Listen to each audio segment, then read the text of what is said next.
Assalamualaikum warahmatullahi wabarakatuh. Baiklah, kita belajar di bab 3 tentang Wali Songo. Yang pertama ada nama-nama Wali Songo. Berapa sih jumlah Wali Songo?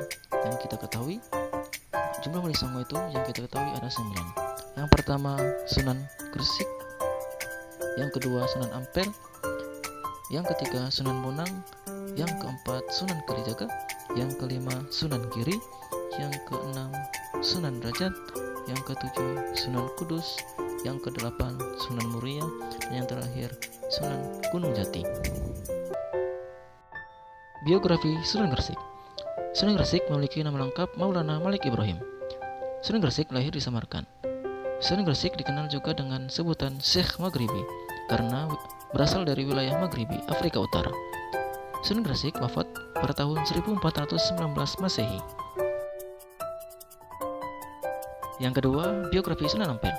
Sunan Ampel memiliki nama lengkap Raden Rahmat. Sunan Ampel lahir di Campa tahun 1401 Masehi. Sunan Ampel adalah anak dari Sunan Gresik dari ibunya Nyai Damar Wulan, istrinya Nyai Ageng Manila, putri Bupati Tuban yang memeluk agama Islam.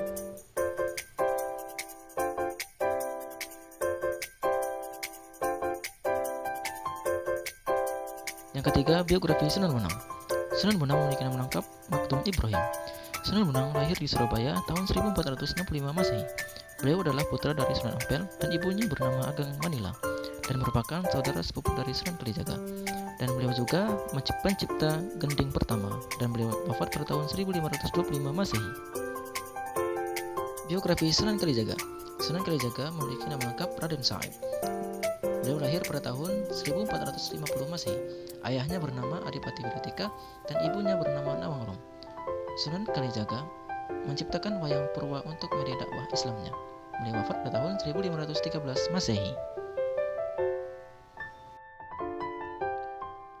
Biografi Sunan Giri. Sunan Giri memiliki nama lengkap Raden Paku Ainul Yakin. Lahir pada pertengahan abad 15 atau 1442 Masehi. Ayahnya bernama Maulana Ishak atau Raden Ainul Yakin.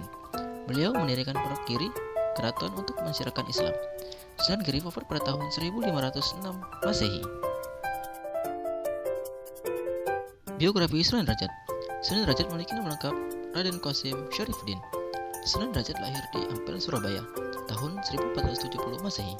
Ayahnya bernama Sunan Ampel, ibunya bernama Nyai Ageng Manila, bersaudara dengan Sunan Bonang.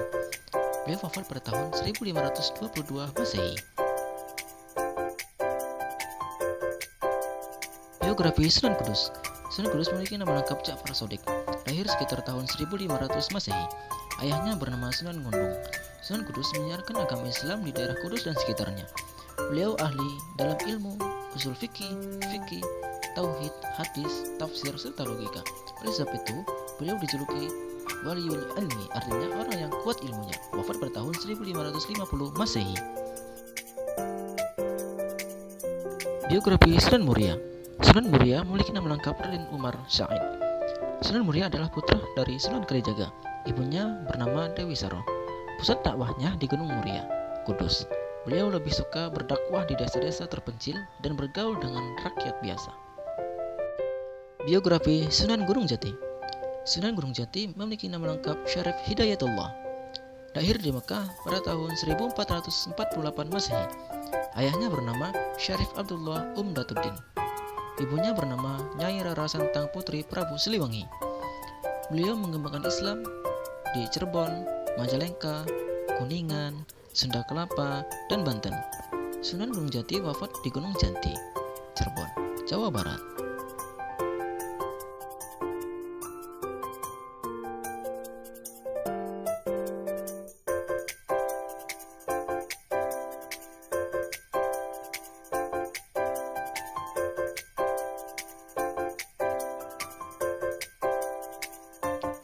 Selanjutnya, strategi dakwah yang dilakukan oleh Wali Songo. Yang pertama, Sunan Gresik. Strategi yang dilakukan oleh Sunan Gresik adalah membangun pesantren. Yang kedua, Sunan Ampel. Strategi yang digunakan Sunan Ampel adalah membangun pesantren dan mendirikan kerajaan, yakni Kerajaan Demak, Bintoro. Yang ketiga, Sunan Bonang. Strategi yang dilakukan oleh Sunan Bonang adalah menggunakan seni yang kita kenal sebagai gamelan saketan.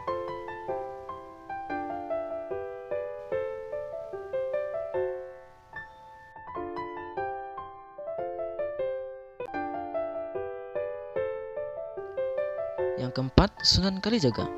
Strategi yang digunakan oleh Sunan Kalijaga adalah menggunakan seni wayang dan gamelan dalam dakwahnya. Yang kelima, Sunan Giri.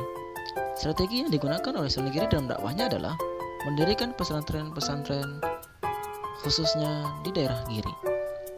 Yang keenam, Sunan Derajat.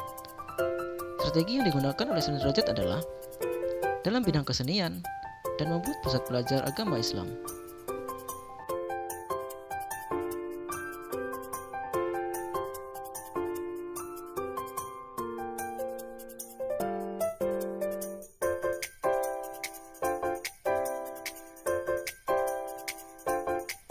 Yang ketujuh, Sunan Kudus. Strategi dakwah yang dilakukan oleh Sunan Kudus adalah mendirikan masjid-masjid dan pendekatan budaya-budaya. Yang kedelapan, Sunan Muria. Strategi dakwah yang dilakukan oleh Sunan Muria adalah memberikan pengajaran dan kursus-kursus bagi pedagang, nelayan, dan masyarakat kecil. Yang kesembilan, Sunan Gunung Jati. Strategi dakwah yang dilakukan oleh Sunan Gunung Jati adalah melakukan jihad fisabilillah.